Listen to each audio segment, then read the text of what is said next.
பிரியமானவர்களே, இயேசுவின் நாமத்தினாலே உங்களை வாழ்த்தி வரவேற்கிறேன். நன்றாக இருப்பில் நம்புகிறேன், விசுவாசிக்கிறேன். இயேசுவின் நாமத்தினாலே உங்களை ஒவ்வொருவரையும் ஆசீர்வதிக்கிறேன்.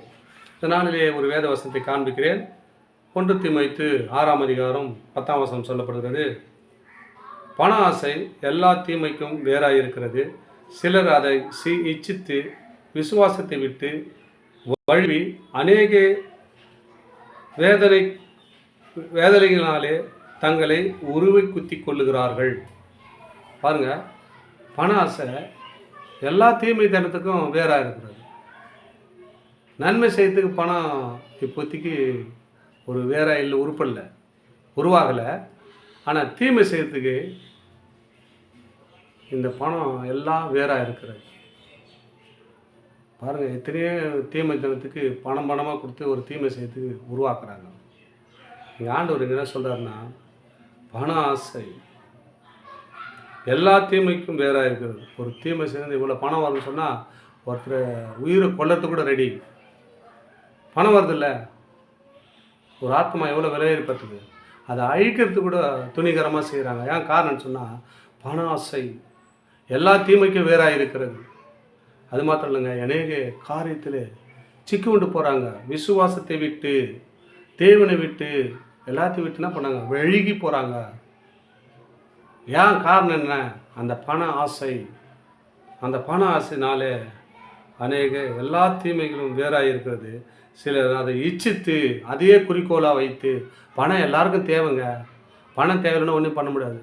ஆனால் அதே பண ஆசை அதிலே ஊறி போகும்போது நம்மளை என்ன பண்ணோம், இச்சைக்குள்ளே கொண்டு போயிடும், பாவம் செய்ய தூண்டி விட்டுடும், நம்ம வழிக்கு விழுதுடுவோம், நேராக போக முடியாது, எந்த காரியத்தும் உருப்பட முடியாது. ஆனால் கொஞ்ச நாளைக்கு பணம் வரும், ஆனால் இருந்த இடம் தெரியாமல் போயிடும்.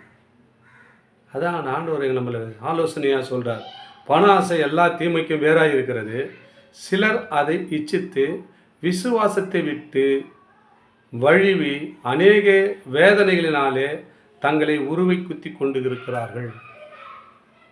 எப்போ கிடைக்கும், என்ன செய்தால் அந்த பணத்தை எடுக்கலாம், எப்படி பணம் நம்ம வீட்டுக்கு பணம் வரும், எந்த காரியத்தை செய்யலாம், யாருக்கு தீமை பண்ணலாம், எந்த காரியம் செய்தால் அந்த பணத்தை நம்ம எடுக்க முடியும் அப்படின்னு பல யோசனைகளே வழுவி விழுகிறார்கள்.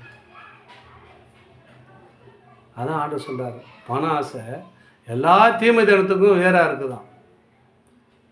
நம்ம வாழ்க்கையில் அது வரக்கூடாது. அன்பு சகோதர சகோதரிகளே, நம்மளுக்கு பொருளாதாரத்துக்கு நம்ம தேவைக்கு பணம் தேவை.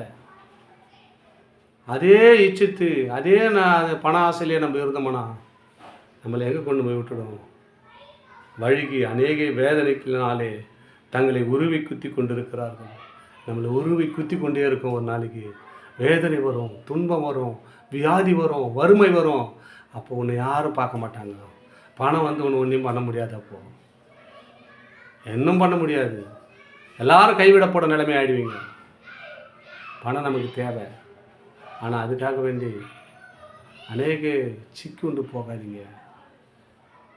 தீமைத்தனத்தில் போய் பணம் சம்பாதிக்கணும்னு ஆசைப்படாதீங்க. அது எல்லாரும் சிக்குள்ள மாட்டி விட்டுடும், சூழ்நிலையில் மாட்டிடும், வெளியே வர முடியாது. ஆண்டவர் உங்களுக்கு ஒரு நல்ல ஆலோசனையாகவும் நீங்கள் மனமாற வேண்டும் என்றுக்காக ஆண்டவர் இந்த நாளில் உங்களோடு கூட பேசி கொண்டிருக்கிறார். பண ஆசை எல்லா தீமைக்கும் வேறாக இருக்கிறது. சிலர் அதை இச்சித்து அதையே ஒரு வேலையாக, அதே ஒரு தொழிலாக வச்சு விசுவாசத்தை விட்டு வழுவி அநேக வேதனைகளினாலும் தங்களை உருவை குத்தி கொண்டு இருக்கிறார்கள். அநேக வேதனை வந்துடும். அப்போது தேட தேவை, பணம் வரும்போது எல்லாம் வந்துடும் கூடவே. நீ எப்படி சம்பாதிக்க, என்ன பண்ணுறேன்னு அவருக்கு தெரியும். அப்படி வரும்போது கூடவே அனுப்பிச்சிடும் எல்லாமே. நீ போ, அவன் குடும்பத்தில் என்ன பண்ண பண்ணிட்டு லாஸ்ட்டில் இந்த சம்பாதிக்கிற பணம் எல்லாம் ஹாஸ்பிட்டல், மருத்துவமனை, எங்கெங்கே போகணுமோ அங்கெல்லாம் போகும். ஆனால் உருவை குத்திக்கினே இருக்காங்க, அங்கே குத்துவாங்க.